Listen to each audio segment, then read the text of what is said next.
Would you like to work now? No? Yes? Maybe? I'm not seeing any video input. Hmm. Having a bit of a precarious day today in regards to stress. Hey! How does she sound? No, yes. Oh, it's alive. Way. What is the crack, folks? We are using a phone case as a palette. Yes, you're right. That is correct. My phone case broke and I'm using it as a paint palette. I am going to get this laptop to stop giving me notifications. Thank you. If you could be quiet, that would be lovely, please. Thank you very much. I don't need any sass or back chat and no talking in the back of the classroom. We are going to be painting more Battletech today. I was discussing the last time I was doing a stream, which was a while ago now, because things have been, sweet Jesus, sweet mother of Jesus, have they been busy. I'm doing lots of overtime in work, extra shifts, trying to get some money under the belt. The old war buggy, the car needs a new set of tyres and a good service, and I'm overdue a service at this stage. What's the story? Lorcan's here, sup nerds? So we're trying to get some coin together. So I had the bright idea of doing some like overtime this month. So I've been busy, and then tournaments have happened. We did the Leinster tournament. It was good crack. Mark Hall, our very own resident Battletech player, Battletech aficionado, veteran. He won. We've had the Munster one as well. So we've 4 regional titles here. There are 4 provinces in Ireland if you're not from Ireland and you want to learn a bit more about the place. We've 4 provinces. We used to have 5 back in the day, but things changed. And we've done 2 of them so far. So we have Munster, which is the southern part, which is like Cork, Kerry, Clare, Limerick, Tipperary, in and around there. And then we have Leinster as well. That's all like Dublin, most of the Midlands and stuff. Wexford. That one. We did that one. We had that one there. We ran that one. And next I think Belfast is next, which is the Ulster one. So there's going to be one in Belfast. So I'll see if I can get my arse up there. See who's planning to go. And then we've one in Connacht, which is in Sligo. So that's on the 9th of September. That's the Connacht one. So hopefully I'm not as poor, or not poor, but not as financially inflexible, shall we say, by the time the Connacht one comes along. And yeah, we'll try and get our arses to Ulster, trying to get details off of event organisers, see what's happening, and it all leads up to the Nationals. This was the paint I was trying to get the last time, the olive green, this AK 11147. I couldn't find it, so I wasn't painting with it, so I was a bit heartbroken. But sure, what can you do? These things happen. But we're going to get some paint on our forces here. I even think this is a new bottle. I think I've found the old bottle since then and subsequently lost it, which will tell you the state of my hobby affairs at the moment are inconsistent, to say the least. But sure, what can you do? These things happen. Look, we're getting paints on mix, onwards and upwards. Is this the right paint? This is the right paint. Olive green, yes. It is the right paint. And in order to find out what the paint was, I had to go into like the model shop and pull up the thumbnail from an old stream that I'd put the paint in order to get the correct one, which I find hilarious. Hey, we have a Stephen Cross. What's the crack, Stephen? We have a sci-fi saying forgetting his orc route. Where was our Discord announcement? Is this the Discord announcement for a competition where you decided that I would announce a winner of a competition without actually, conferring with me. It was just like, oh well, Skarnier's gonna do this. I'm like, that's not how it works. I am up to my eyeballs in Battletech at the moment, between running tournaments and making pairings and booking places. I am literally up to my eyeballs in Battletech, so I have very little time put aside at the moment for 40k orcs. That's not to say that I'm not going to go back to them. It's just that, like, there's index cards out now, and it's kind of reminding me of the 8th edition index that we paid for. It's like, yeah, they're free, but you can also buy them. But I don't see the point. It's like they're going to release a codex. So people are building their armies to these, like, index cards, which we know are going to go. They're going to change. So I don't see the point in putting any mental sort of effort into learning or strategizing with them. Do you know what I mean? Whereas with Battletech, if I learn how to do something in Battletech, I'm banking it. It's worth the effort.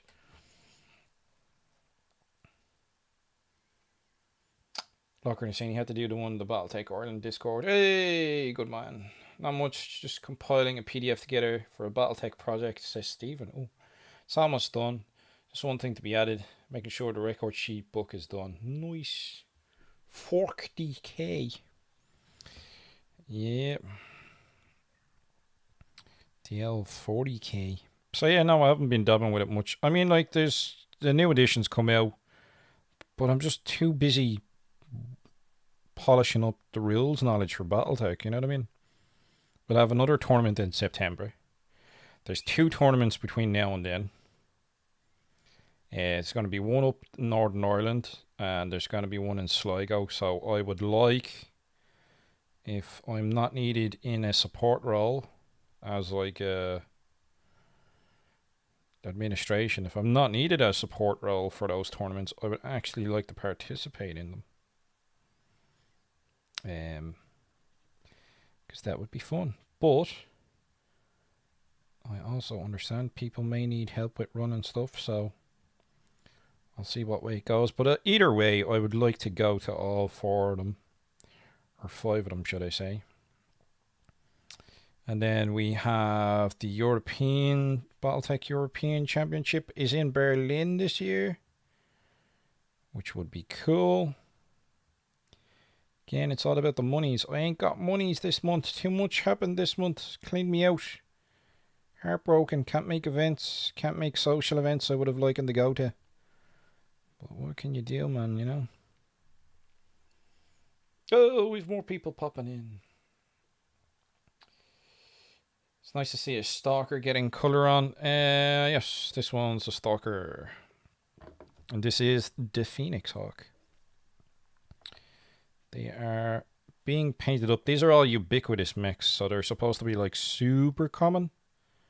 They're common enough mechs in universe. And I just wanted to give them like a sort of a military green colour, kind of. I like the look of the AK paints, and I decided, sure, I'll try this green and see what it's like. And it's alright, you know, it's grand. I give it the AK,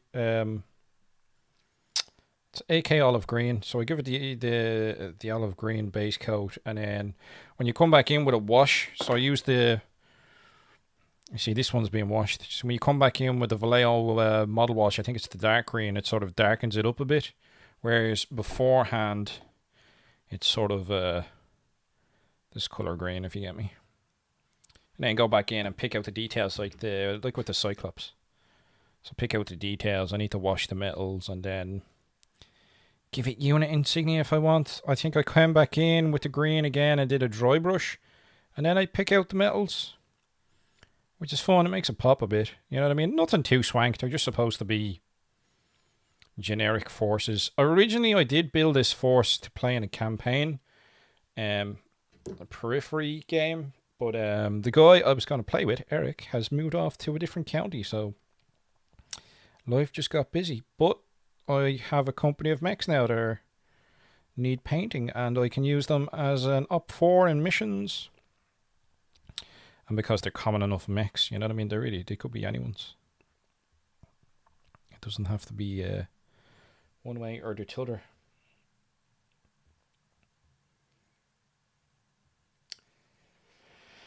Voodoo Fairy, it's an orc raid apparently. Quick, batten down the hatches. Most of these ends here. Looting battle mechs. I mean, like a 40k orc and Battletech crossover would be amazing. We's invading the Battletech universe and looting your mechs, says mostly Zen. Very Silent Mouse is waking up saying good morning to us all. Good morning, Very Silent Mouse. How's life down under?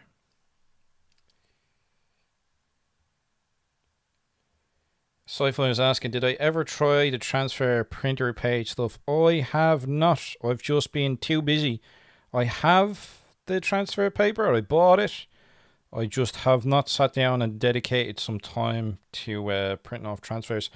I also am a bit of a cheapskate when it comes to the printer ink because, boy Jesus, is it expensive.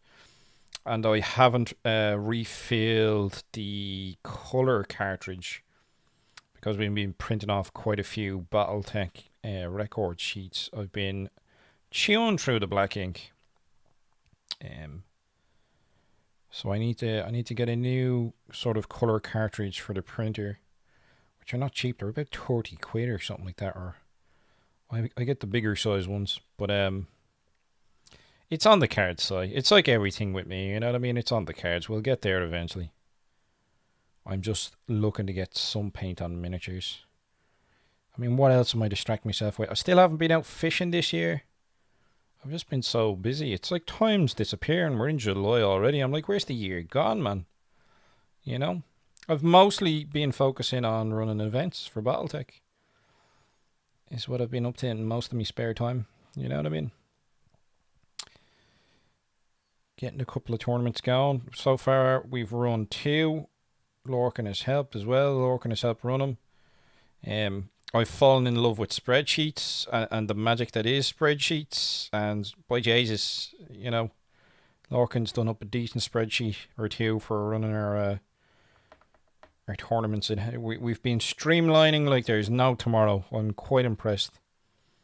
So yeah, I've discovered that love that is spreadsheets, and I'm want to make them for everything now. It's like you can get them to do all sorts of crazy stuff. It's great. Like one of the ones that we use for making the pairings for tournaments. So the format for the tournaments is there's 4 rounds. Usually we do one round where it's one mech just to sort of get the ball rolling, get it over and done with quickly. And the other ones are, the 3 other rounds are pairings.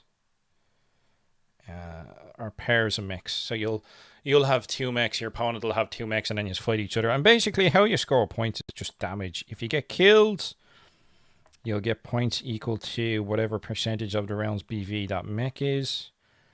And if you don't get a kill, then you have to try and calculate how much of that mech's value you get based on the tournament format. So it'll be like, you know, if you shoot an arm off, you get 15% of its points value, or if you kill it outright, you'll get 100% of that mech's value in points for the round, you know.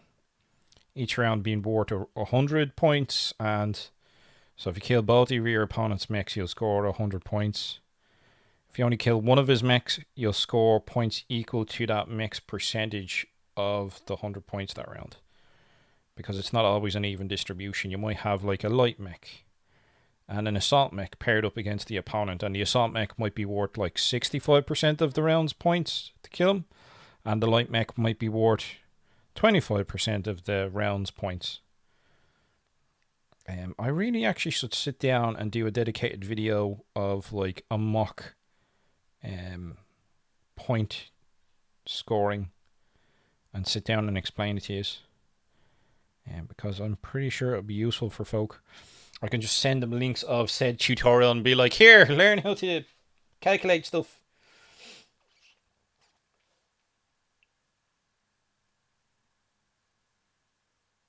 Not going to say, if only there was some campaign material out in September you could use, huh?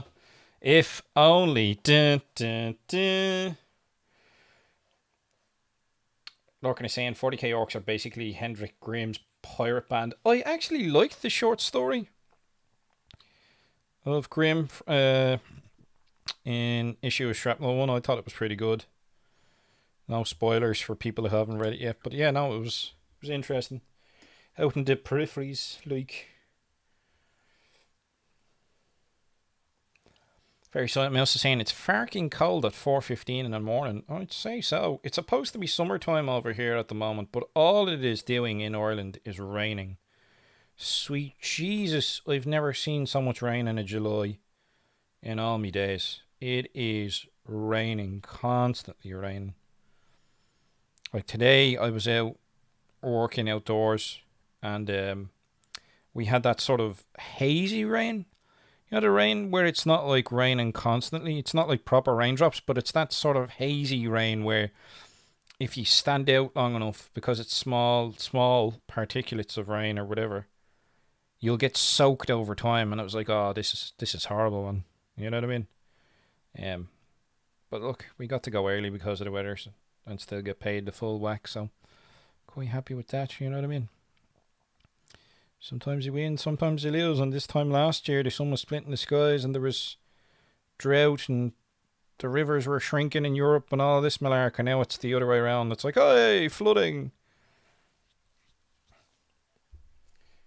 So if it's not one way, it's another. But sure, we take what we get and we keep going. Hawker is saying, let's see if I can get the database going. Yeah, the database would be good. We would like to get like scoring for all the players.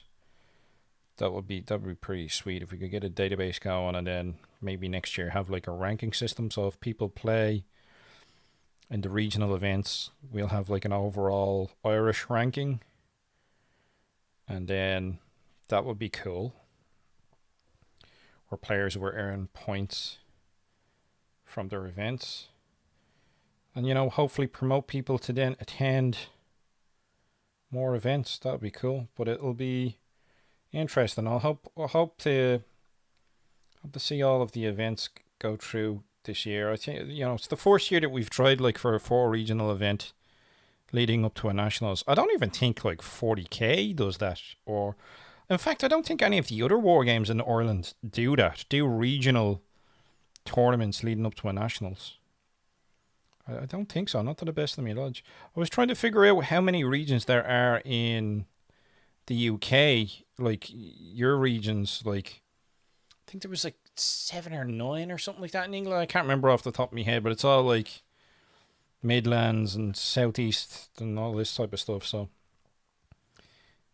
if the English did the same sort of format, they could actually get quite a few tournaments out of it if you did it region wise.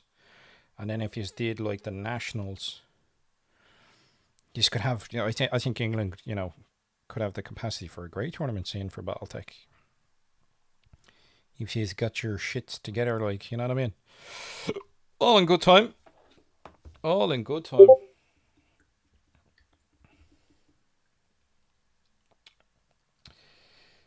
Jiggly and on Bloop saying, good job on your mechs. Need to finish my Warhammer Fantasy Battle and Lord of the Rings projects. Get back to my mech painting.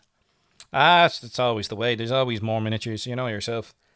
I'm sure there's plenty of 40k orcs that are crying out to be painted, that are stashed away in storage boxes, that are very jealous of these mechs at the moment. But you know yourself, there's always more. And if a project's been sitting around for way too long, just either sell it or give it to someone that'll make them happy. Especially new players. There's nothing that lights up a new player's eyes more than giving them an old project or miniatures you've had for a long time when they've got nothing. Do you know when someone really appreciates when you give something? Like I gave a beginner box set to somebody at one of the events, and I've like his reaction seemed genuine. Like the dude was super chuffed.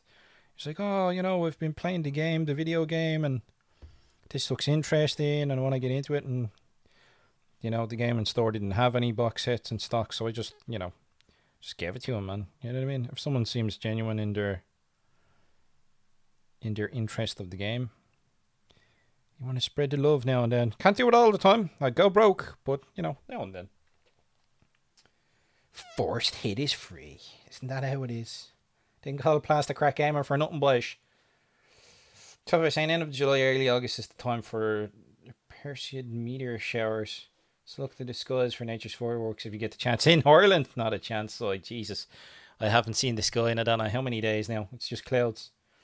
Solving the abuse dreads here. What's the story? Are you still doing your Machina Krieger scenarios? Not scenarios, not vignettes. Dioramas. My brain is not working today at all. More so than usual. Still doing your Machina Krieger stuff. I've seen bits and pieces of it knocking around. It's good. The chat is running away from me. Oh, that's too far. The Ulster Nationals details have gone up and they are spicy. Ooh! Oh, very nice. I need to look over that. The Ulster Nationals details have gone up. Lorcan, send me a link. Jesus, we might have a look on here at what the Ulster Nationals details are. Are they up in the Discord? Are they up in the Discord? Do you have them in the Discord? Because if they're in the Discord, I wouldn't mind looking at some mech parents here and seeing what they're like, you know. Oh, that'll be a spicy meatball. So in England, the summer says very sunny mouse, and I couldn't tell the difference between that and their winter. Yeah, if you're from down under, then yeah. There's a Wars of Reaving round, and you can take. I can't even pronounce that. Septicemia and Cephalus. And an all C3 round. They're stealing our bits. How dare they? How dare they, the bastards? Probably easiest to do county champs, then regionals, then nationals. Probably. It's awesome seeing so many Battletech events going on here in Ireland. The future is bright. You're right there, bud. It's great crack. And it's good fun. It's good fun seeing so many people join in. Like, I do believe we're at the beginning of something big and beautiful, you know. Anytime we're getting games in and people are seeing it, it's like, oh, I've played the video games, or oh, I've seen Battletech. You know, quite a lot of people are aware of the game. It's not like 10 years ago. Things have changed quite a lot since the Kickstarter. There's a lot of awareness with that Battletech Essentials box set and Target. You know what I mean? They're not just trying to get people over from other war games, but from talking to Randall, they're trying to grow the pie itself. Like get that gaming pie bigger, that wargaming pie bigger again. So it's not just a case of, hey, we're here to find all you 40k orphans. They're literally growing the hobby itself as well, which is cool, man. It's cool to see. I like that about the Battletech community. We're very fortunate with it, where we have guys who've been playing since the 80s, and we have people coming in who are brand new, and you're seeing them interact positively. Like, you're seeing them share experience, you know, and create good gaming memories together, which is what I want to see in a gaming community. You know what I mean? I'm not seeing old grognards as it is, you know the stereotype. Oh, these new whippersnappers coming in. It's not like that at all. It's actually pretty open. Yeah, it's a very open community. Like, from what I've seen of it, it's good. Like, I'm enjoying it. I'm liking that mix of a new and old. That sort of youth and enthusiasm, and experienced veteran players. I'm liking that mix because it's I think it's healthy. Like, it's healthy to see that in a community where you're getting a mix of people from all sort of walks of life, and they're enjoying it, and they've all got like different avenues they've come in. Some people have seen the tabletop game and they're interested. Some people have seen the video games and they're interested, or some people watched the cartoon back in the 90s and they're like, hey, I've got this in my attic, I'm going to jump back into it. You know what I mean? You literally have people like that. Like, wow, I thought this game was dead. That would have been a few years ago. It's like, no, Battletech's still around. But now it's like, Jesus, it's grown strength to strength. I'd say it's more popular now than it's ever been, Battletech. It is grown big. Exponentially big. It's quite impressive. It's like watching the whole side of the mountain just sort of like, I don't know, explode or something. It's like, yeah, the Mount St. Helen maybe. That sounds like a terrible analogy. I've no idea. There's a lot of movement happening. There you go. There's a lot of movement happening for Battletech, and it's like it's large. It's tectonic plates are shifting large.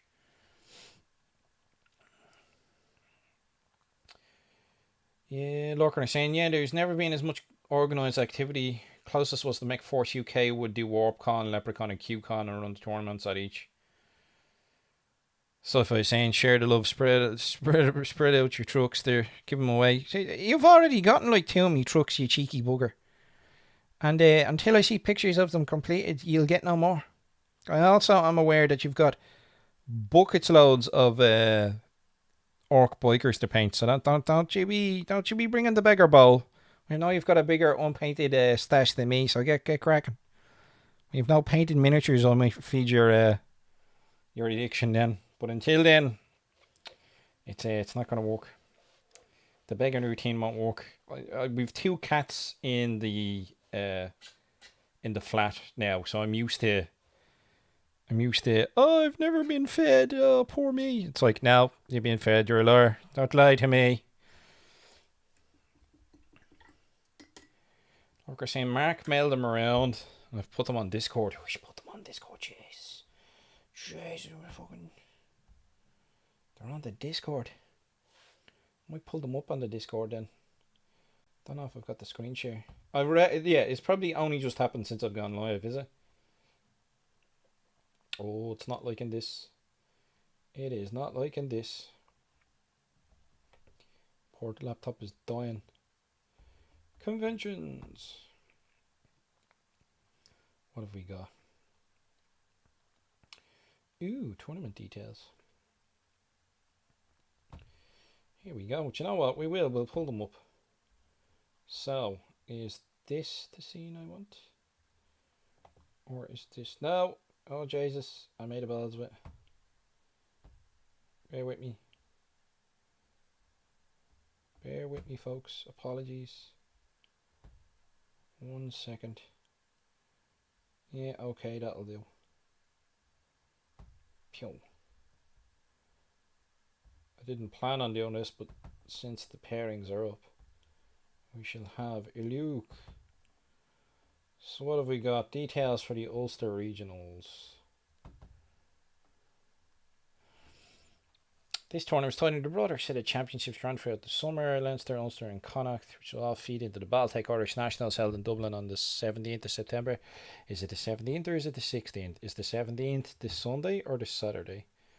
Let us go check the calendar, because for some reason people keep getting this wrong. It is the 16th. It's not the 17th. What do people keep saying? The 17th. It's the 16th. So one of the prizes, the winner will receive free entry into the Irish Nationals. That's been the same for all of the champions so far. Will be seeded in the first round to represent their province. The format will be EBTC, European Battletech Tournament Champion format, with make choices pre-picked. So Saturday, 12th of August. 12th of August. Oh, I think I can do that. 15 quid for the full day, includes snacks, tea and coffee. Oh, Jesus, there. Tea. I'll be well sorted. Now, hold on now. This is not doubt. That better be Yorkshire bleeding gold going. I won't be taking no pish. I won't be drinking none of that PG tips now. There better be top-notch standard tea going on here. I might have to bring a emergency supply with me just in case. Round 1. Let's look at the mix. What have they got? A medium shell of Defiance, 3070. Cobra, Zeal, Thunder Fox, Eisenfaust, Night Sky. Pick a single mech from the list before. Apparently make mediums as well as assaults. Single mech. I can see a lot of people probably picking the Night Sky. 3-4 Night Sky, yeah. I could see that happening. Thunder Fox. Oh, Jesus. Yeah, okay. That's an interesting one. I can see the Night Sky being a favourite, though. Round 2, proliferation cycle. Ooh. Is a premium mech more effective than a sharp stick? You decide. It's going to be the battle axe, the gladiator, Koschei, if that's what you call it, the dervish, Orion, Icarus, crossbow, griffin.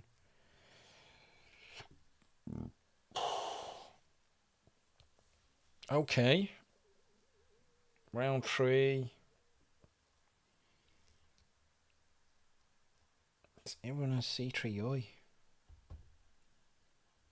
Pick a pair from the list below. Light Ray, Toyman, Shadowhawk, Guillotine. Raijin 2. That's not a bad mech. Crab and the Shootist, the Excalibur. Oh. Round 4. Stalking Spider, Crimson Hawk, Conjure. These are some interesting picks. Horned L. Clint 2C, Septicemia. Cephalus, Jesus. Well, yeah, that is an interesting one.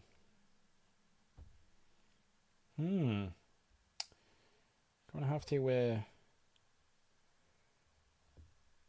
to sit through them all and yes, I'll give me plenty of food for thought. I'll sit down and go through and decide what I would and wouldn't take. I can see the Night Sky being a favourite though. But there we go. Ulster's all sorted, lads. So we can gear up and get ourselves ready for Ulster, yeah. But I'll do I think between now and then I'll do a video about the scoring, how it's calculated, how you figure it out, and see what the story is.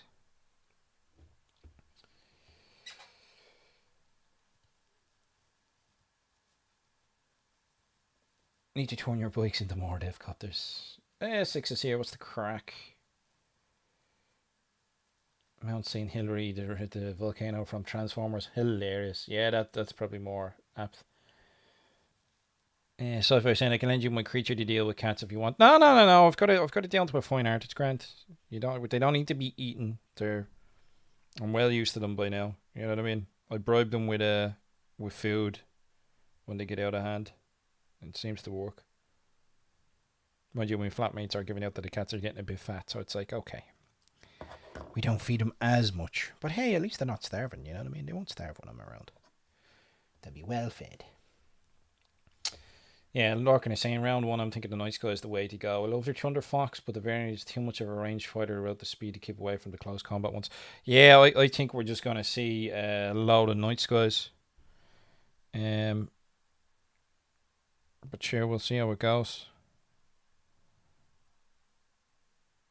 Because when we did our little 1 year anniversary of our social meetups, there was quite a few Night Skies on the tabletop.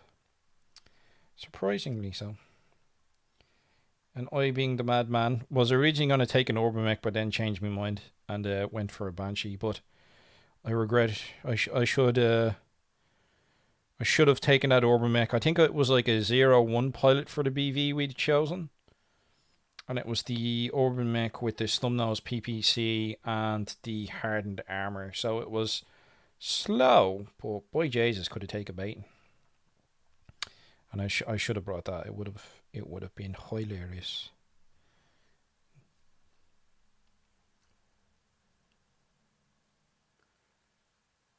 What can I say? The Eisenfaust is a maybe. I haven't used the Eisenfaust. I'll have to look at, like, some of those mechs I haven't really used, because lo and behold, there's literally hundreds of mechs within the game. So some of them I haven't used, and then I'd have to sort of sit down and look at variants and decide what's decent. But knowing the Night Sky and how popular it is, that's I think you're right there. It'll be a fan favorite, I reckon. Which is the thing that's really hard to do with doing mech parents for these sort of tournaments, is you want to try and get it to the point where there's no obvious choice. Now the format is pre-picked pairings because there are optimal mechs and there are less optimized mechs. So there are some mechs that are very optimized and what happens is the game just evolves. Tournament formats just evolve, and you'll see the same thing again and again and again. You'll see the same mix. So to prevent that, what they do is they pre-pick pairings, so you end up seeing players being forced to play unoptimized mechs or mechs that they maybe wouldn't choose themselves. So it's more of a test of the player skill rather than the player's ability to pick whatever the winning mech is on the tournament scene. You know what I mean? And I was very skeptical of that format beforehand because I came from a 40k background where it's like, oh, you get to pick your own army. But that suffers the same problem. It's like whatever's strong in the meta will get picked, and whatever isn't strong in the meta doesn't get picked. So you'll end up seeing certain units quite a lot. And then there are some units you just won't see at all, really. You know what I mean? Like runt herds. Like, when was the last time someone saw runt herds on the table in like a competitive format, or pick a weak unit from the codex, and you're not seeing it that often. It's like, well, when was the last time you saw this unit or that unit? And then it's like, well, okay, these are the units you're getting the pick from. Make the most of a bad situation. You can have that as well, which is good because it tests the player. Then it's like, well, you don't have optimized weaponry here. Let's see what you can do with it. Like, test the player's skill. But yeah, it'd be fun.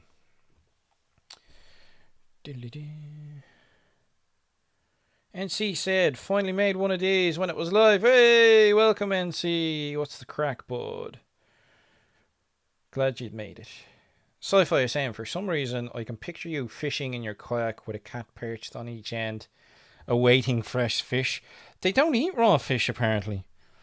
I tried feed fish in the last place I lived, and I thought cats ate raw fish, but they don't. They're fussy fuckers. You have to cook it for them. Oh, Jesus Christ, it's hilarious now. So there's 2 cats here, right? So good luck to opening a tin of tuna in this gaff and not have to pay the tuna tax. It's like they'll be anywhere. They'll be asleep in a different room in a different part of the building altogether. But as soon as they get that scent of that old tuna can being opened, they'll be meow, meow, meow, tormenting you. You have to be tactical with it now. You know what I mean? If you're making an old tuna sandwich, you make the most of the sandwich beforehand, and you leave the tuna bit until the very end, and then you run and hide. But they're funny. They're funny. I didn't think I was into cats beforehand, but I actually quite like them. They're good fun. They're good crack.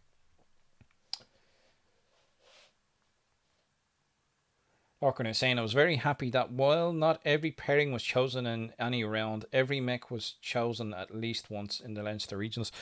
That's true, Lorcan. I have to say, like, you did an absolute cracking job doing the pairings, because I was getting players saying to me, they just, they were asking, how long do I have to pick the mechs? And, oh, I can't decide between this mech or pairing or that mech pairing. And they couldn't make their minds up. And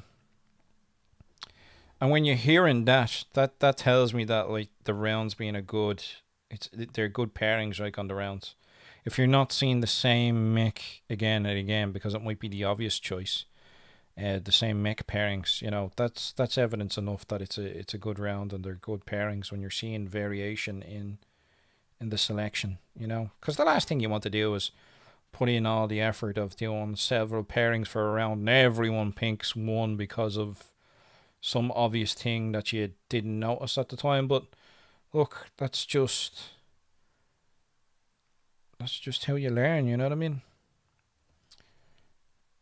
And then you have to take certain things into account. The rounds are timed, so you don't want mechs that are going to slow the rounds down by the weaponry that they carry or the playstyle that they'll do, you know what I mean? So if mechs jump a lot, then they're not doing a lot of damage output and they're not being hit a lot, you know what I mean? Things like that slow the game down. But it's an interesting format, like, it's really good. Because it's all about aggression. You're not penalised for losing mechs. You score points by killing your opponent's mechs. So if you and your opponent kill each other simultaneously, you will score like top points for the round. You know? So if I was saying, would the pilot ratings make enough difference to the picking which mech round, or will the most popular mechs get picked anyway? It depends. Like, when you pick a mech, it has a BV or a battle value. Here, look, Jesus, hold on.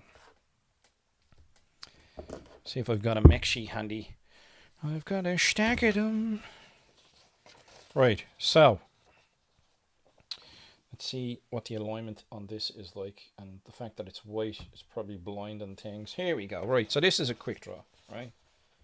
We're just looking at so it's a quick draw 9G, and it's whatever. It's got all its bits and pieces, and it's roller skirmisher, and its tech is mixed. Right, so when you pick a quick draw, right, when you pick a mech, it will have a battle value. And that battle value is calculated as the pilot having the standard skill values, which are normally gunnery 4 and piloting 5. But with this mech, what I've done is I've made them worse. That's why this was for the tournament. I was contemplating bringing this for one of our little events that we had. That's why he's Joe Green Blogs. I made him a 5/6, so he's like a super noob. He's super green. He's actually terrible.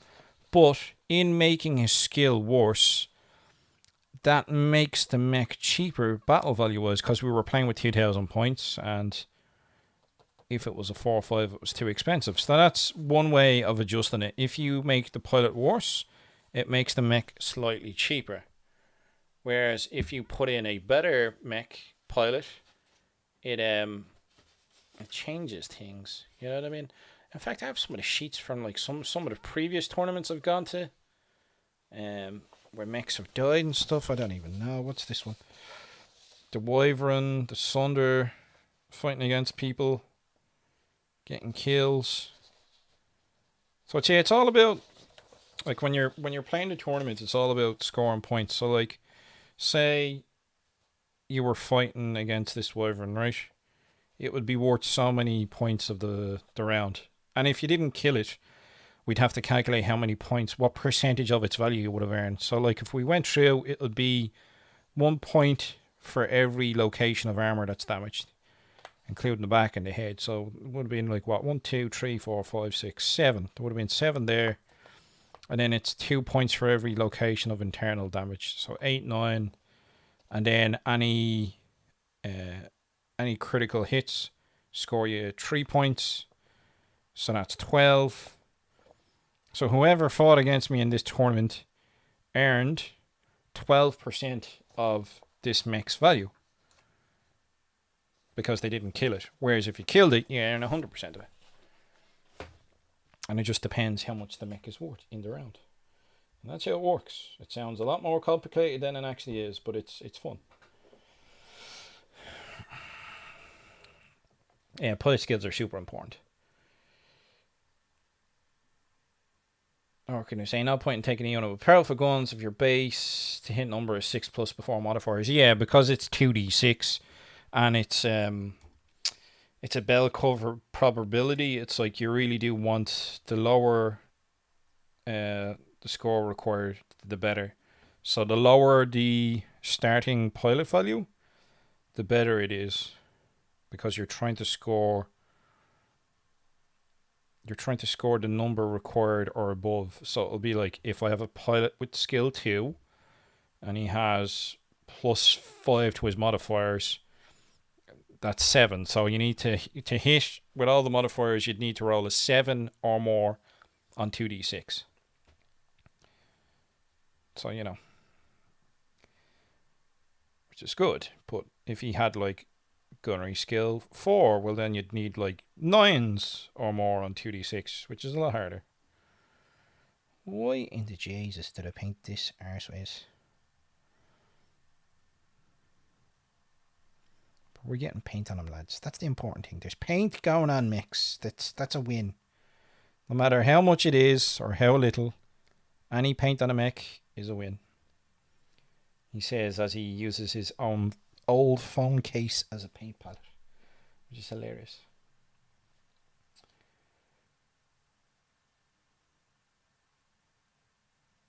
So now you'll have to get some sort of floating barbecue contraption, I guess. For the oh yeah, to keep the cats away. Yeah.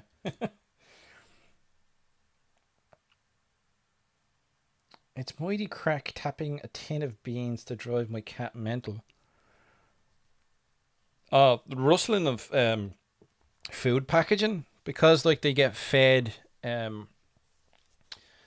dry food, and then they get fed the cats get fed out of these food pouches. So if you have any food in pouches, regardless of it being cat food or not, you'll notice very quickly you'll have suddenly gained the attention of two cats. Like it's pretty funny. Their brains are programmed to hear that noise of plastic packaging, and they're like, "Food's for me." You know, it's like, no, I fed you 2 minutes ago. No, I'm starving. I've never been fed ever. It's like, no, I just fed you. You're a liar. Stop lying to me. They're like melodramatic children. I've never been fed. It's like lies. But yeah, screen on the old stalker here. Ubiquitous stalker. That's why I picked it for the force. And they're all ubiquitous.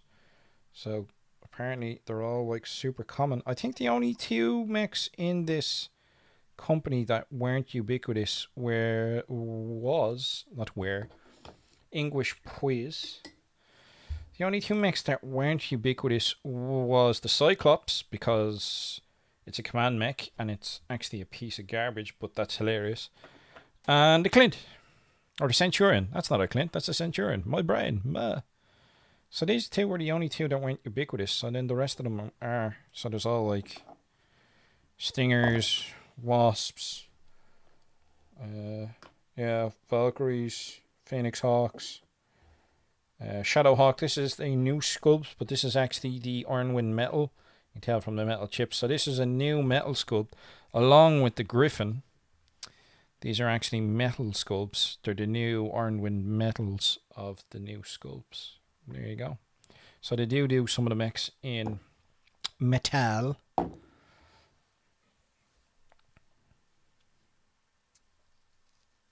Orkin is saying it's the one good quick draw.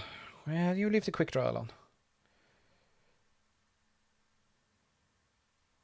What was that jump mech you had at the Blood Name event?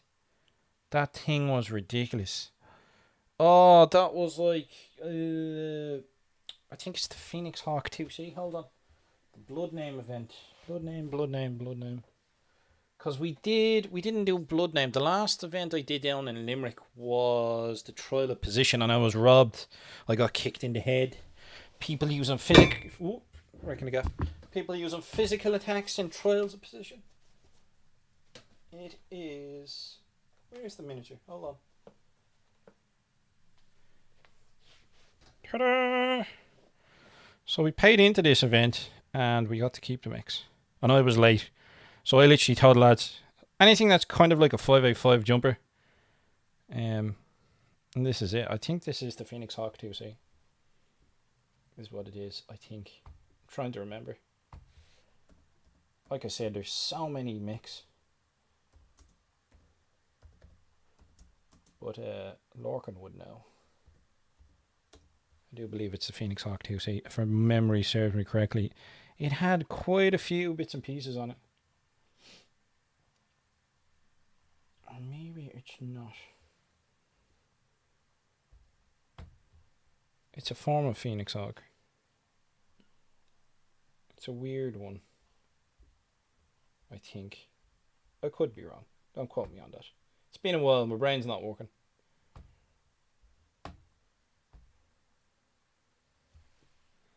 But yeah, this was the Blood Name event mech that I had, and it was interesting. I think this was the event where I learned the hard way that Mad Cats can actually flip their arms, because I jumped behind one and took like 2 heavy PPCs to the face, and it was horrendous. But yeah, I think it was. I think this was. This had like advanced jump jets, so I could jump 7, but it was hilarious. Yeah, it did. It had two PBCs from what I remember off the top of my head. Maybe I might even have the sheet here because I had a load of sheets from competitions. Had a load of cheese and stuff, Folgers. Yeah, there we go. Boom. I've even found it. It's the Phoenix Hawk 2C8. So this, it's. I think this is hilarious. So this was the mech. It was a 3-4, but if you look at it, it's like a 5.87, so it could jump 7. Had 2 ER PPCs, 4 small pulse lasers, and ECM suite. And yeah, so it was interesting to play because I had an XXL engine, and I think I just died horribly in this one. Yeah, and because of the engine, it generates extra heat like standing still. It generates 1 heat. Walk is 2 heat. Run is 4 heat. Um, yeah, it was an interesting one. I've never played it since, but it was an interesting one to play. I think if you had to played it properly and just stayed back and just jumped from like heavy woods to heavy woods, um, it would have been I would have been better off doing that. But you can only do that for so much. You know what I mean? Like ideally, you wouldn't want. I mean, I suppose it was a blood name, but in like a standard tournament, going for a 7 jump mech kind of really slows the game down because it's jumping all the time. And when you're jumping, you've got your +3, and if you're jumping 7, what's that? That's +4. And then if you're jumping into woods as well, you're looking at light woods would be +4 for your jump, +5 for the woods, or if you go into heavy woods, you're looking at +6. You know what I mean? It really sort of slows the game down a fair bit, but it was interesting. And then 4 small pulse lasers doing 3 damage a piece. So every now and then I was jumping in with it, but what did I have? I had 32 heat sinks, so it was like jump in, fire 2 PPCs, then jump away and cool down. It was that type of mech, jump in, fire big guns, jump away. It was that type of play, which kind of really slows the game down. Yeah, not many, Lorcan. It's only got 16 double heat sinks. So if you're not used to a mech sheet, you can see in the heat data here, it'll tell you how many physically heat sinks it has. And the fact that they're double, the brackets means it how much capacity it can sink each turn. So it's double heat sinks. Quite a few. And then improved jump jets and tons of fun. But they're all in the engine, I think, all them 16, are they? Yeah, because I don't see any in the crit slots. So they're all inside that XXL engine. Which if you lose a torso, that's 4 engine hits, that's a dead mech. That's the payoff that you have with these engines, is they're light, so you can get more on the mech chassis, but they're more susceptible to dying. Some people hate them, some people hate XL engines. The clan ones are decent because it's only 2 in each slot, so if you lose a torso with the clans, it's not too bad, whereas with the inner sphere ones, if you lose a torso, your mech dies. But I mean, the firepower you get in return for actually, for actually taking it, it's, you know what I mean, you get more firepower for it. You can get more armor on the mech. It frees up a fair bit of tonnage that would otherwise be locked into the engine of the mech, and allows you to redistribute that across weapons. So you can, its damage output can go up, but you're more susceptible to dying. So it's a risk reward.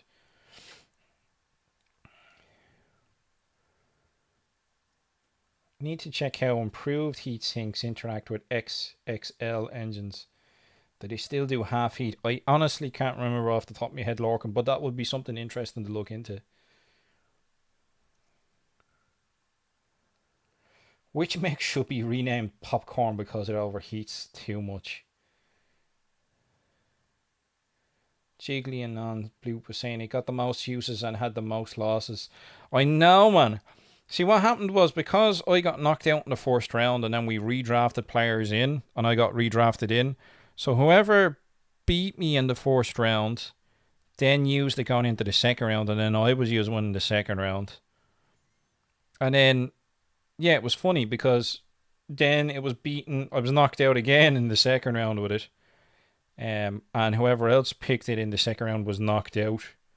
So it was like people were beating the mech and they loved the idea of how it played, but the execution of it was poor though. But yeah, it was used quite a lot. I think people were sort of lured in by the fact that it could jump 7. They're like, oh, this is great. And then it's like, well, actually, it's only got 32 heat sinks. So, firing the 2 ER PPCs and jumping, what? So 30 from the ER PPCs. And if you jump 7, you're 5 heat over.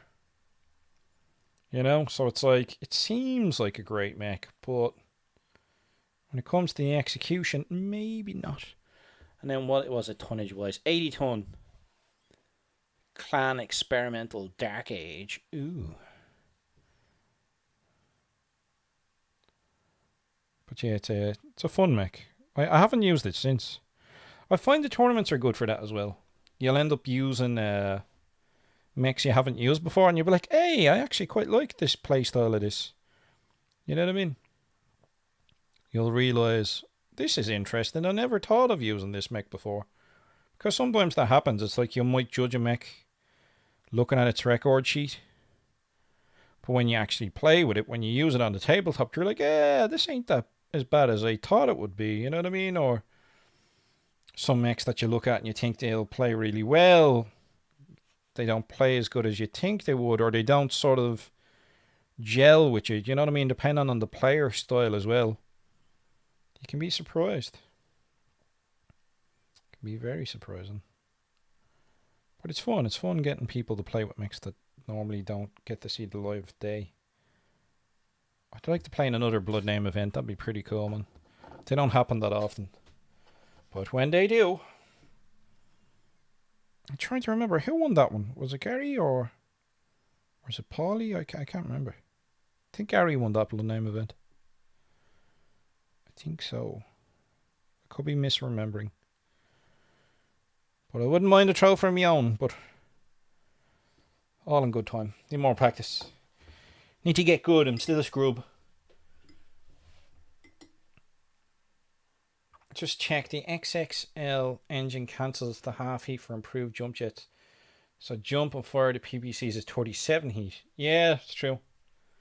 Can you shoot mid jump? No. So it's different phases of the game. If you've got your movement phase and then there's like the shooting phase.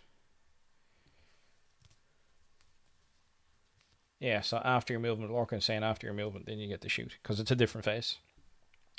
Jiggly and non-bloop is saying it was Gary.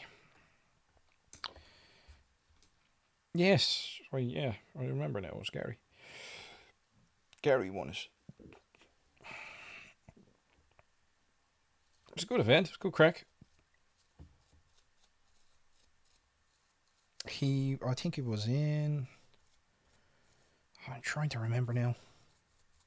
See, this is the problem is like, I've gone to so many events now in such a short period of time. It's trying to remember which one was which, if you get me. Like over the past 2 or 3 years, the amount of Battletech events I've gone to, I don't even know now. It's been a fair few. But I think it's like once COVID was over and the world started to open up again, I just decided, you know what, I'm going to be playing Battletech like there's no tomorrow. And yeah, it's been great crack. You make some great friends out of it, some great people. And now I'm helping run events. Give a little back to the community. And that's fun as well, because you get to see things from the other side. I enjoyed helping the lads down in Limerick running the tournament. They did all the heavy lifting and the administration and paperwork, but run it on the day to get some practice. And then allowing them to actually play in it. That's cool as well. Allowing the local lads who normally run the tournaments to actually play in the tournaments with the lads. I like that. I thought that was cool.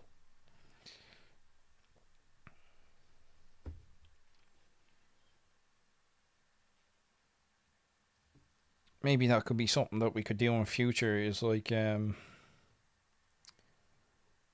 you get someone from a different region to run the tournament, so that all the folks from the region can play in it, you know.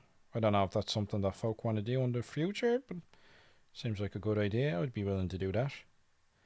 Cover a tournament for someone else so I could play in the Dublin one. I don't mind. And, you know, there's plenty of time between now and next year, and sure we still have 2 more events to go. Hey! But hopefully, yeah, I'll make it to the other 2 events. I plan on making it to the other 2 events. I don't see why not. I think Belfast is going to be easy enough, and Sligo is about just over 2 hours away. So it's doable. It's doable in the day. They're long old days. I didn't realise, like, there's quite a lot of a mental drain if you're driving for a long period of time and then you're playing in a tournament. Like, you're doing like 7 hours of tournament play or whatever, so your brain gets fried, man, going through the rounds. It's pretty intense, like. But it's fun. It's great crack.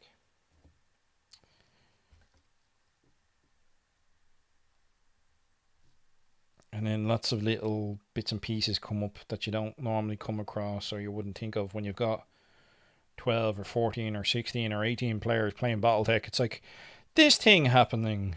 What does that mean? What are the rules for it?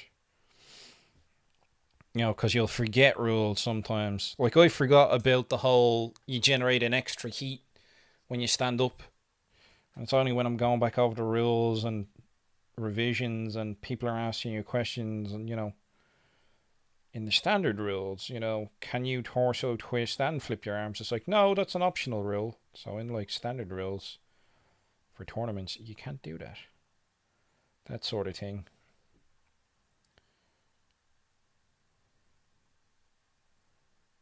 Or you'll have little bits and pieces.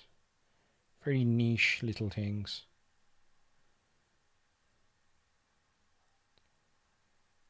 That pop up and then you're like, oh yeah, I didn't realise that.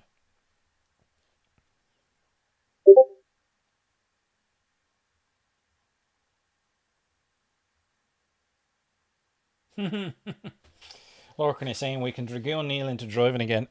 We could do, but I don't want to lean on Neil. Like I'd like to. I think he prefers to drive. I think he's one of those people who prefers to drive rather than being driven somewhere. Which I can understand, but like I'd be happy to drive. I don't mind. We'll see what he wants to do. See if he's available. He may not be, but if, you know, worst case scenario, if other people aren't available to drive, I'm sure I'll be able to drive myself and get out there. You know.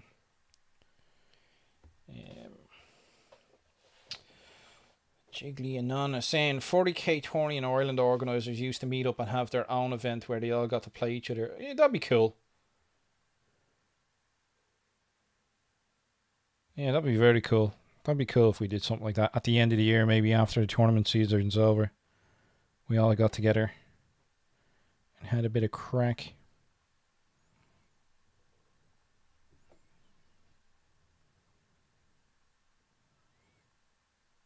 And then just bounce it around every year where it happens and be like, oh, we'll go to Ulster this year, or we'll go to Dublin another year, or Limerick the next, or Sligo, or, you know, could do that. That'd be fun. I think that'd be cool. Have a little event organisers tournament. Well, we'll see how it goes. This year's the first sort of year, and it's all sort of happening very quickly. But it's all running smoothly, I think. You know what I mean? There's been a few hiccups, but it's all going, like, it's all tipping along.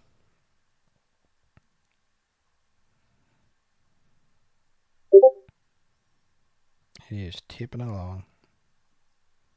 It's going well, and it's growing as well. I think that's the thing I liked with the events. People are seeing Battletech being played, so they're like, "Oh, where do I buy this? how do I get in on this?" You know what I mean? That's always fun to see. I like that. When you go to a con and you've got a game going, or you're playing a tournament in a gaming store, and what did we have? I think we had like 6 people come up to us, 6 or 7 people coming up while we were playing the tournament, and they were like, "Oh, can you know?" What's the story here? Can I join in, or what's going on, or tell me more about the game? And we were like, scan our QR code and find the Discord. As you do.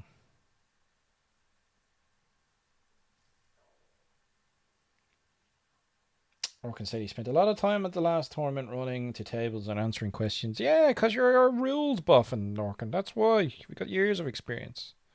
I know a little bit, but I'm there for the enthusiasm, you know? That's what I bring to the table. Whereas Lorcan is our go-to rules buffing. He knows his stuff. You know? But I'm polishing up on the rules a bit more myself. I've been going over the mech manual and rereading stuff and getting into the finer points of things, you know what I mean? Trying to remember different tables and modifiers that you don't normally come across.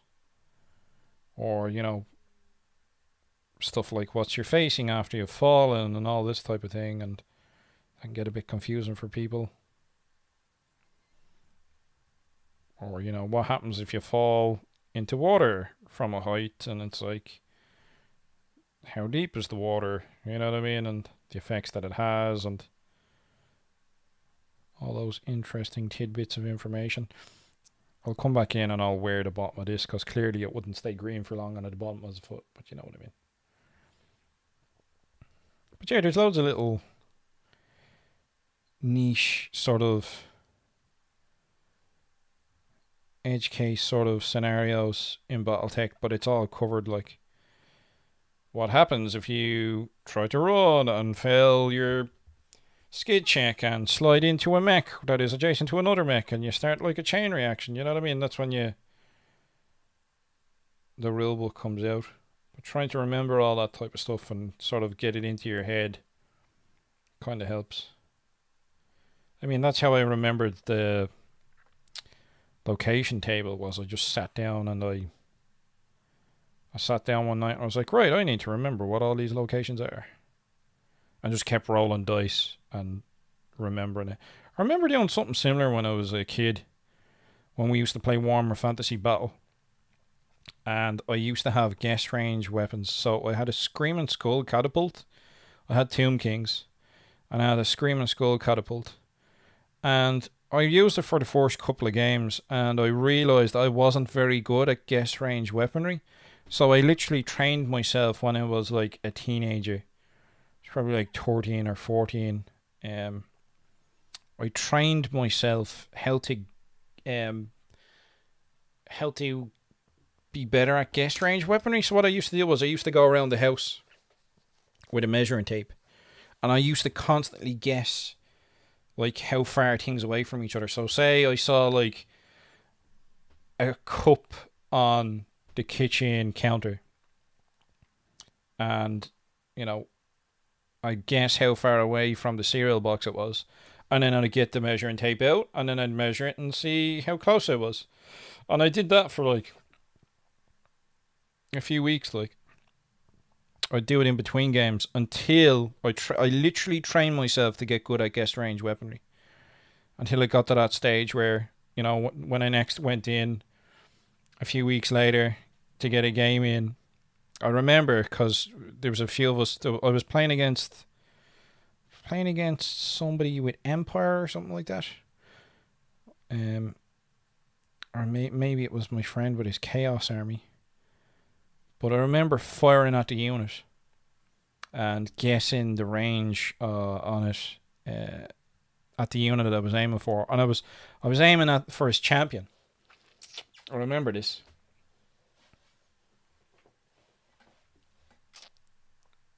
And I guessed the range, and then there was a few standards boy. No, it's not that range. It's further, or it's not that far away. It's like there was a few other like teenagers or kids standing around the table while we were playing. They're like, no, you're wrong. And I had managed to train myself to actually get it like the center hole of the template on his commander's head, like, and I was like, grand. So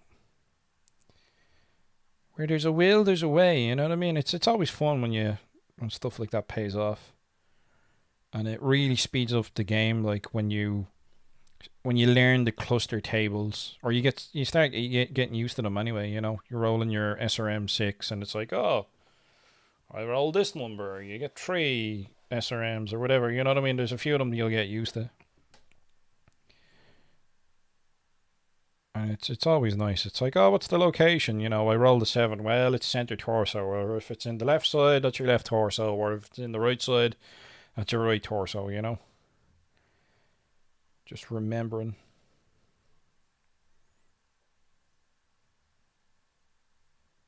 Remembering your leg location. So when you have partial cover, it's like, oh, don't roll a 9 or a 5. And they're like, why? And you're like, you'll hit the hill.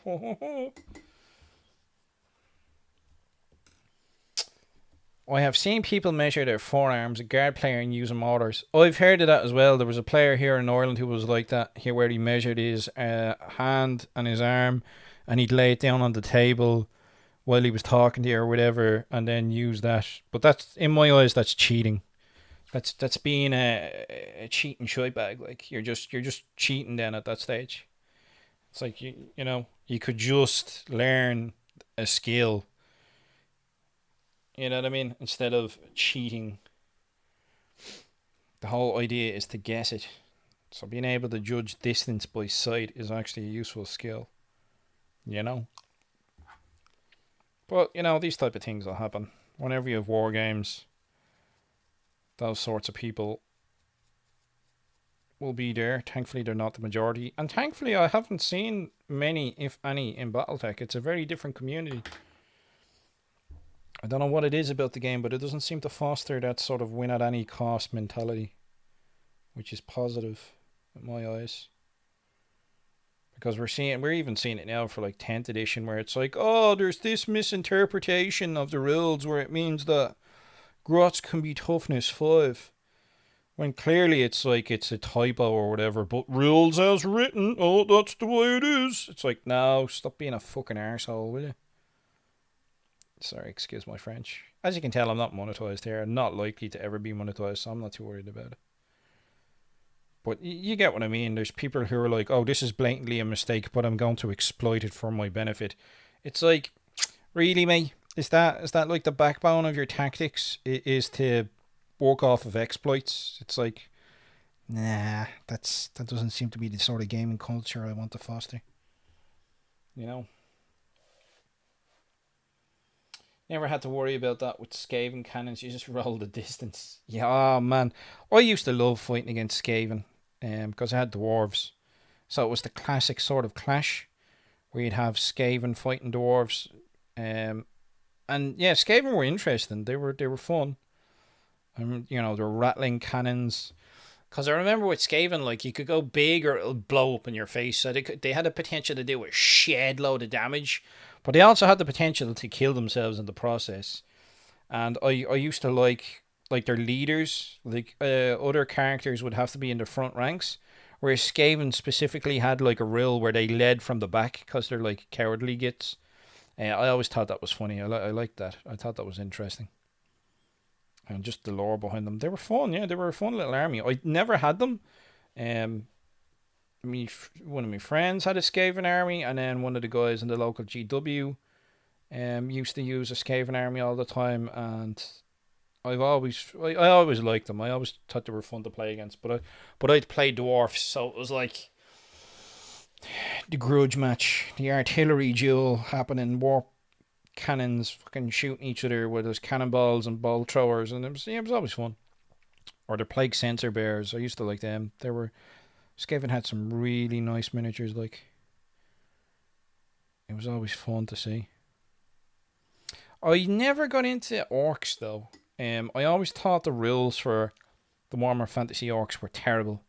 I never liked animosity, this whole idea of your units doing damage to themselves. I thought that was always stupid. It's like, yeah, orcs fight amongst themselves. When there's nobody else around to fight, they fight amongst themselves. But this whole interpretation of, oh, they beat each other up, or it does nothing because they beat each other up, I'm like, that seems like a stupid and frustrating mechanic. You know what I mean? That sort of mechanic in a war game, I don't see the point in. It's like, hey, I've built this army, and it's going to destroy itself before you even get to attack it. And then you're going to attack it as well. It's like how is that fun? Like, I've never thought that sort of rule was interesting. Um, like they did it to Tyranids, where they'd be like, "Oh, we're out of synapses range. We'll do damage to ourselves." It's like, no, they should just fucking attack you, man. They should either attack or retreat. Why would they attack themselves?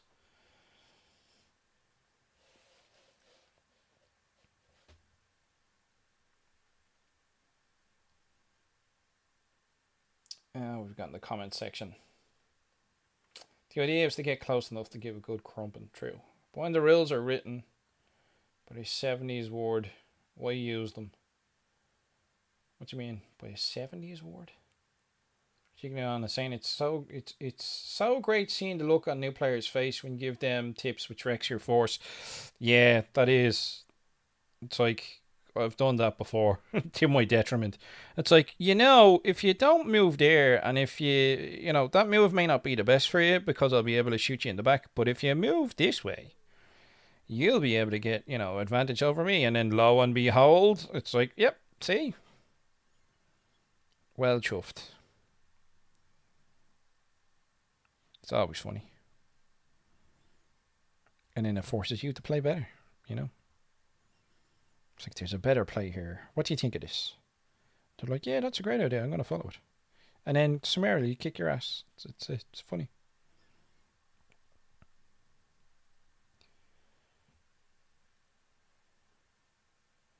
Do a small Skaven gang for Mordheim. No, never played Mordheim. I was tempted to do a dwarf one, but didn't bother. So no. Why was the phone case not turned into a... Why was the phone case not turned into a wet pallet? Because there's a hole in it there for the camera. So it wouldn't really work as a wet pallet.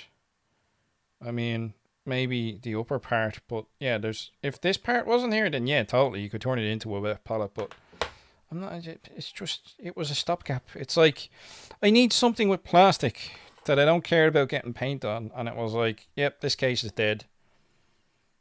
I mean, I could use my phone as a palette and just clean the paint off afterwards, but less than ideal, you know what I mean? But yeah, the metals are interesting. It's weird when you've got like metals of the new sculpts and you're showing people your miniatures. I remember, I think it was John Summers was looking at a Thunderbolt that was painting up.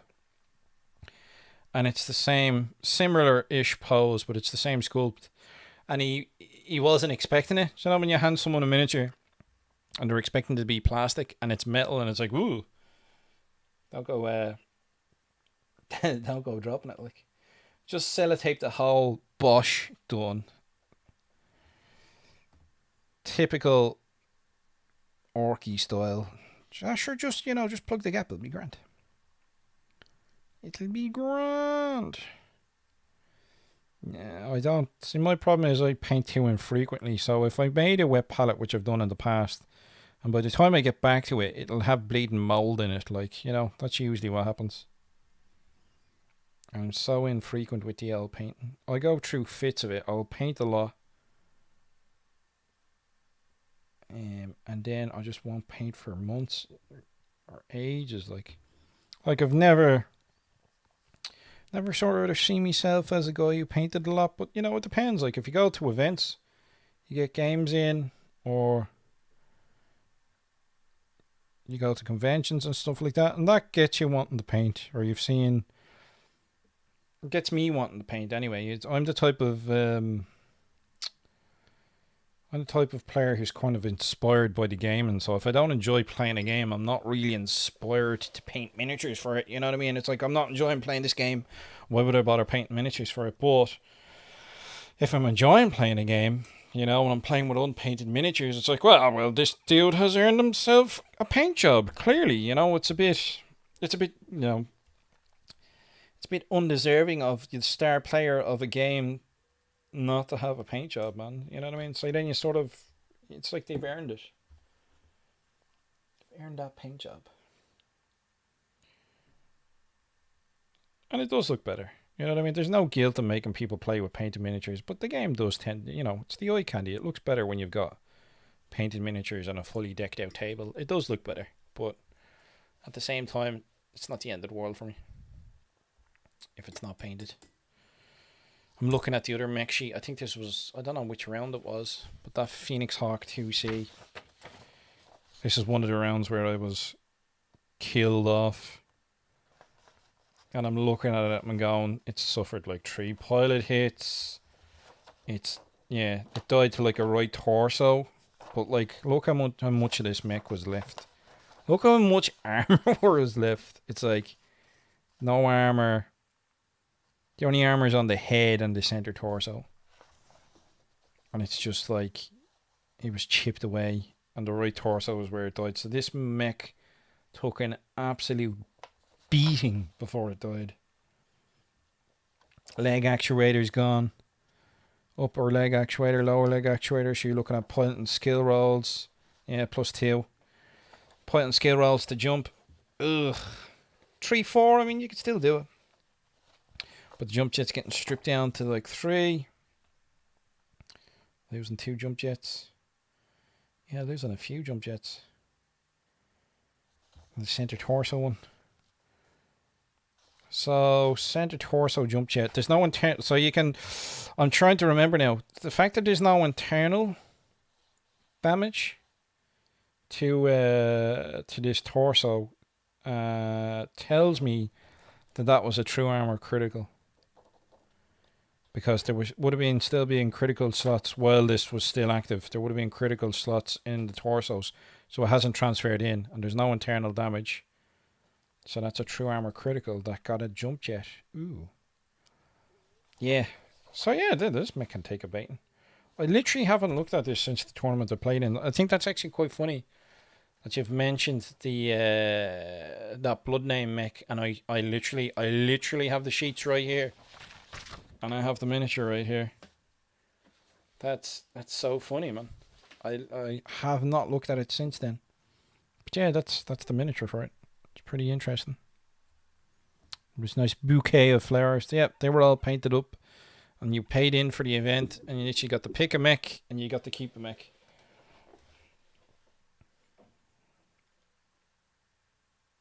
Does the ARPPC have much longer range? Is it meant to be used jumping around or only firing one at a time? You can jump around and you can fire both of them if you want. And like I said about the heat for that mech, you can jump and fire 2 of them and you'll be +5 heat over. So you could do that. But then the next turn you may want to like jump and only fire one of them. You know what I mean? And then the next turn you'll jump and fire 2. You have to learn to manage your heat depending on the range brackets for the individual mech that you're using. And you'll learn that. You know what I mean? Like with Awesomes, you'll fire 3 PPCs and it'll start to generate heat. And then you'll drop down to 2 PPCs and you'll sink heat, you know? Looking at the damage they want to the engine and the pilot alive. I mean, yeah, there's not much left in the mech. I took a beating.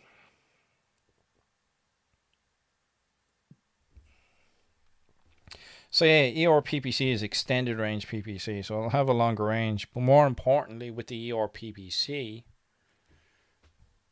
the thing that the main advantage I think that it has over the normal PPC, if I'm correct, is there's no minimum range, which is cool. Like it's an improved PPC, man. So it's extended range, but it also doesn't have the minimum range that the normal PPC has. But it's going to be more expensive BV wise, and you know, all sorts. But there's always trade-offs with different weapons. Some weapons might be bulkier and not as efficient, but they're cheaper. BV battle value wise, or if you're playing on a campaign, they're monetarily cheaper or easier to get a hold of. You know what I mean? Like I like that about campaigns. It's you're using mechs that are common mechs is my idea. It's the ideal I'd go for, like ubiquitous mechs, sort of common mechs where you can actually get the parts for them and the replacements. Because if you're using a rare tech for your era, Like if you found a Star League cache and you've got like a rare, you've got double heat sinks and stuff like that. So well, you know, good luck to replacing them if they're damaged, they're destroyed. Or you could sell that mech for 2 common mechs. You know what I mean? That's how I'd look at it. It's all about the logistics.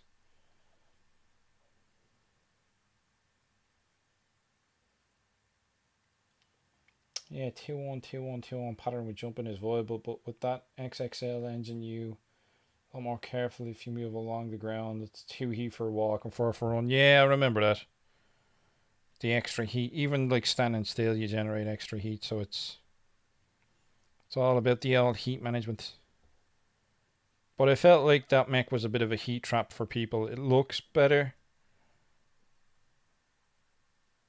because you're like, oh, jump a 7, 2 PPCs, but it's like, yeah, but you're not gonna be firing those 2 PPCs every turn, and the rest of the armament is pissing distance. You know what I mean? With your small pulsizers, you're nearly within fisticuffs distance. But then it's an 80-ton mech as well, so you know that's a 16-point damage kick or 8-point punch or whatever. You know what I mean? Depending on what way you want to go.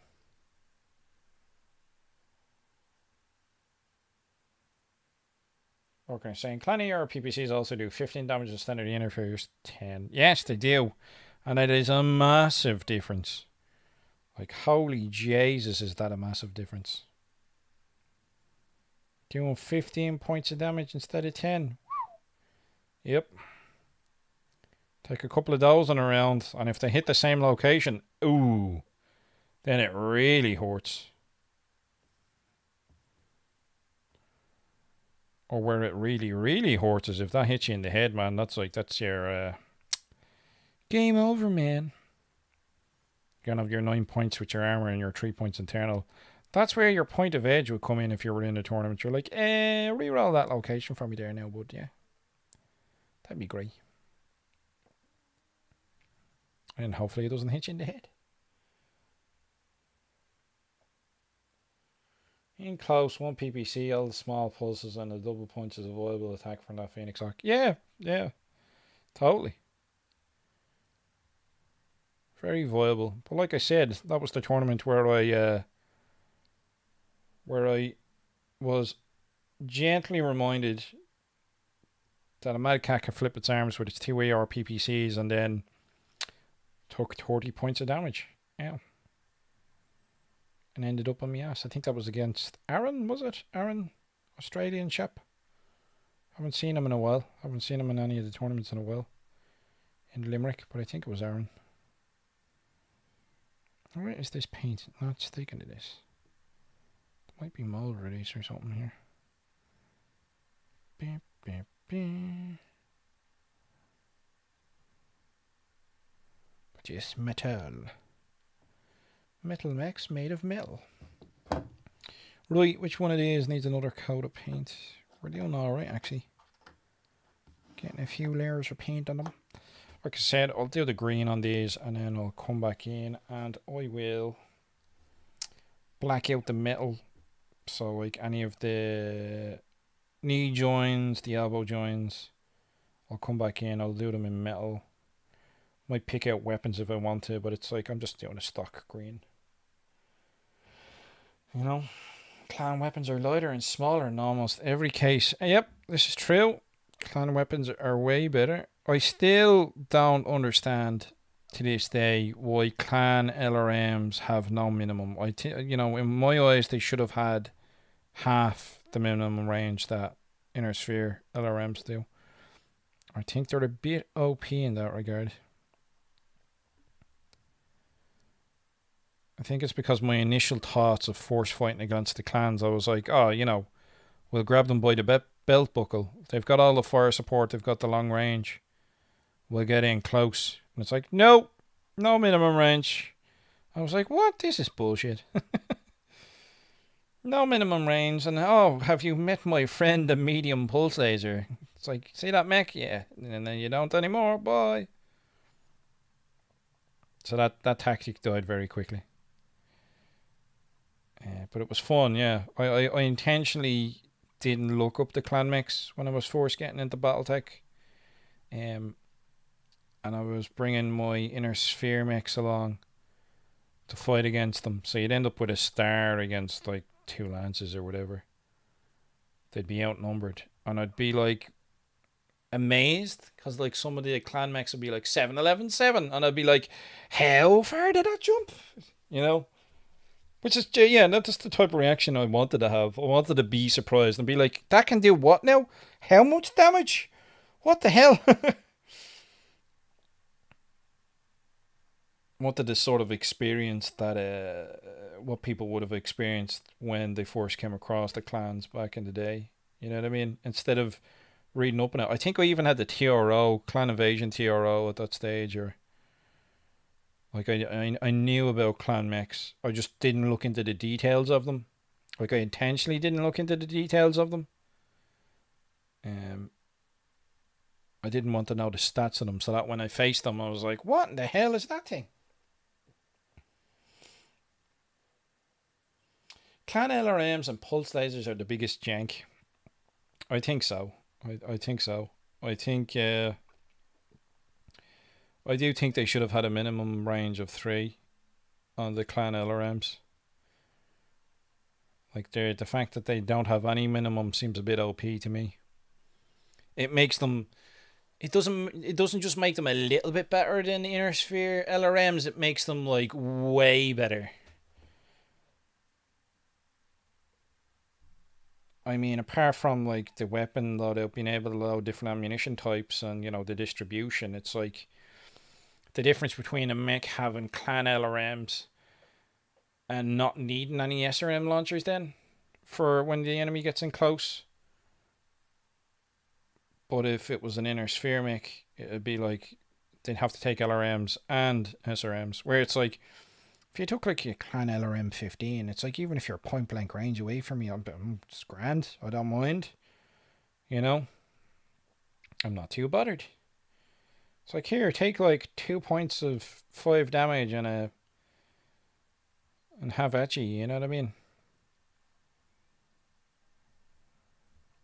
But then we've other launchers since then, like the MRMs or whatever. There's more advanced stuff. But yeah, when they originally came out, I reckon if I was around playing BattleTech in the 90s when the clans of Force came out, I would have been like, these are bleeding broken. Because I can see how people can gravitate towards them with their tech level, but I enjoy Inner Sphere. I enjoy the Inner Sphere mix. I like the underdogs. You know what I mean? When it comes to like Clan Invasion era or Succession Wars and stuff, I like using garbage mechs. Clearly, if I pick the quick draw, when it's given a choice of mechs, I do like garbage. Those cyborgs, you're painting look a bit weedy, mind. That's because they're all little scout mechs.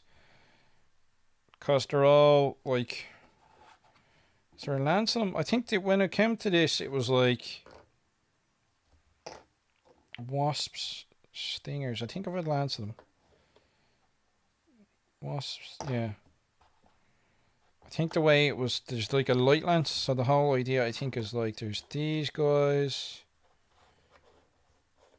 These guys and a Phoenix Hawk as the command mech as a lance. And then I think the way it was organised and the rest of it was, I'm trying to remember off the top of my head now. So I think that's sort of like the light lance.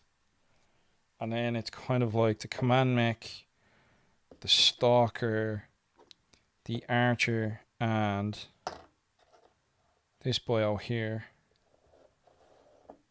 your stinger, as like the command and fire support in one. And then I think it was like the lance of mediums. So like your Centurion, your Griffin, your Shadowhawk, and another Phoenix Hawk. I think that was the organization of the unit. But then when you're playing a campaign as well, it's like you could chop and change. You'd be like, oh well, I'm gonna go a full light lance, so they're all light mechs if you're doing a reconnaissance. Or if you wanted to have sort of like a battle lance a bit more, you'd put the archery in or whatever. with these boils, or you know, you could put the two Phoenix Hawks together along with the Griffin and the Shadow Hawk if you wanted to do reconnaissance with firepower, you know.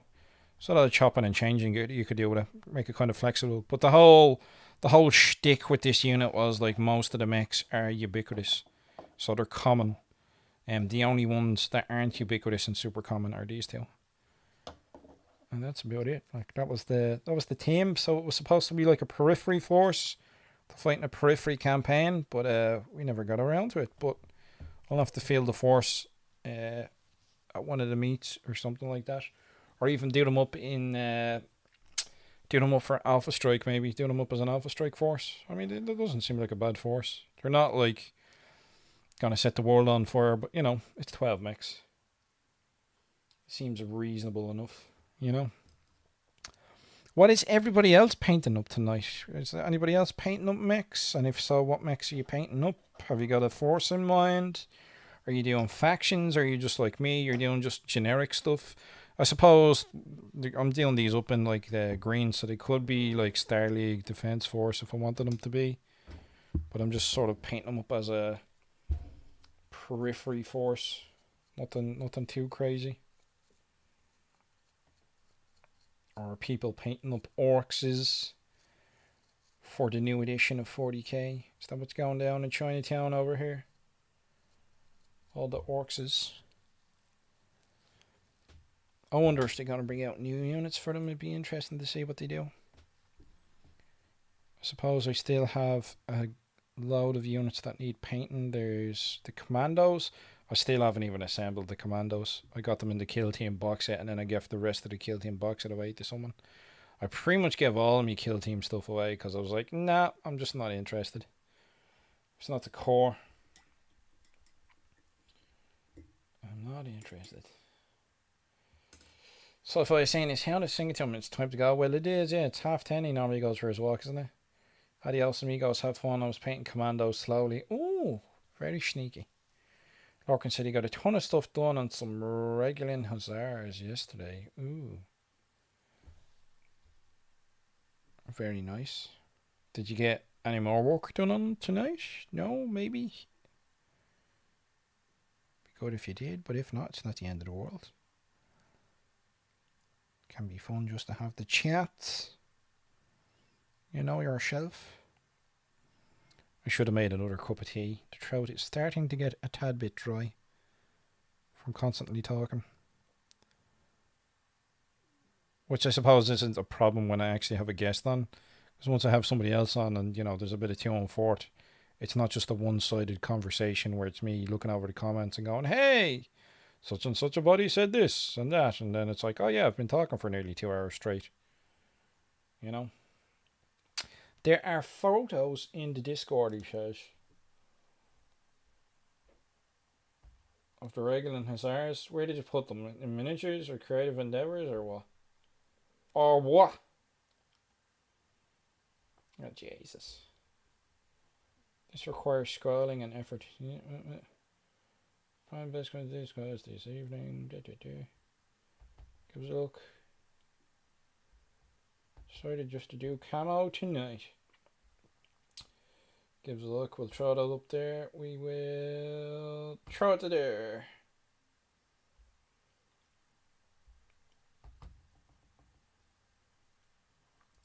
So this is what Lorcan was painting up.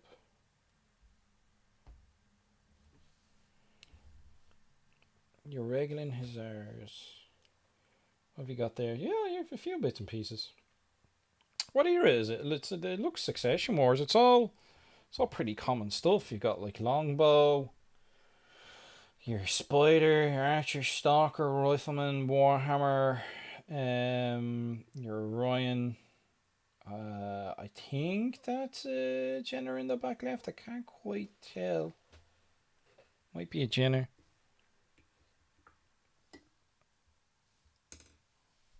Your Stinger. And what's it called again? It's not a wasp. It's called a... Oh, brain, why won't your work? It's out in the Alpha Strike box set. I forget the name of it though. It's not coming to me at the moment. But yeah, I'm liking the camo, man. I think, yeah, you're just, well, you're at the stage where you just have to pick out the metals and stuff like that for any of the actuators and screens, whatever else. But they look good. Yeah, they're looking cool, man. They're looking good. I like the camo. What colours did you use? Like when you're shooting through your airbrush, are you just, Vallejo Air or the Wraith? Yeah, see, I keep forgetting the name of the Wraith. I'm like, I know it's in the Alpha Strike box, but for the life of me, I just can't remember the name of it for some reason. Yes. See, I have an airbrush. I just don't have it set up. I just don't have the space at the moment. I mean, that might change in a couple of months. More space will free up here. Might have like a little gaming area set up. Move the painting table. Have things organised better. You know what I mean? Just depends how it goes, you know?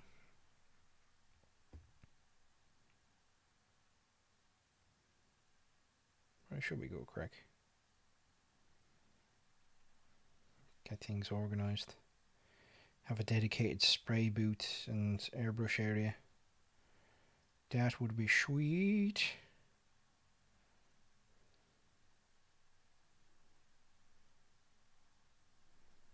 But yeah, one of the lads in work was showing me like what was you looking at? Prefabricated homes. They look pretty sweet actually.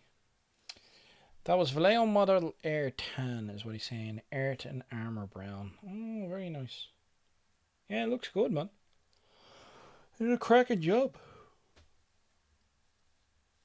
I think I'll chip away a little bit longer. I'm going to finish off this Griffin with a base coat.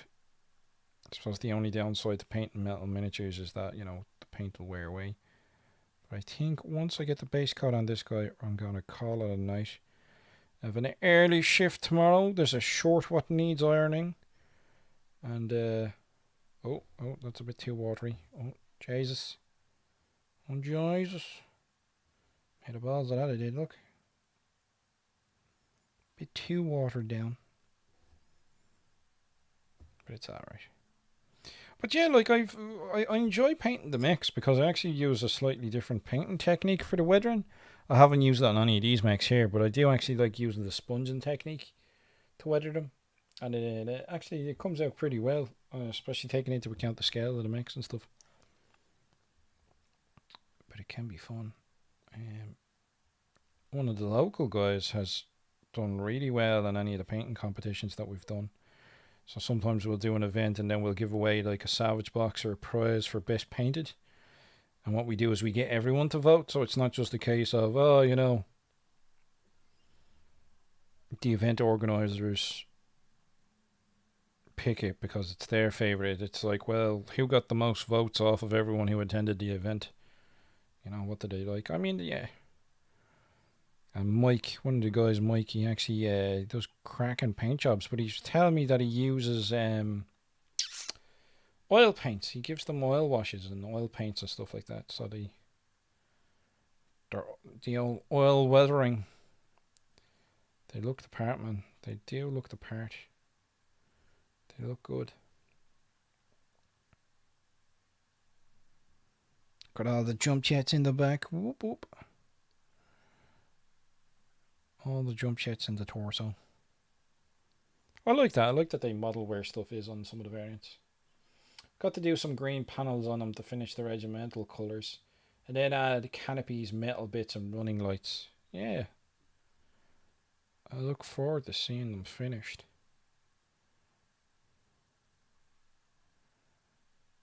Do you have specific scenario or campaign for them in mind, or was this just a force you were building for the crack, or what's the story there, like,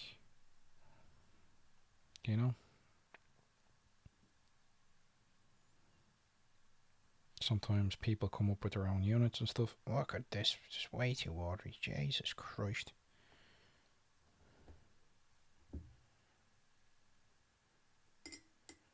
Way too watery.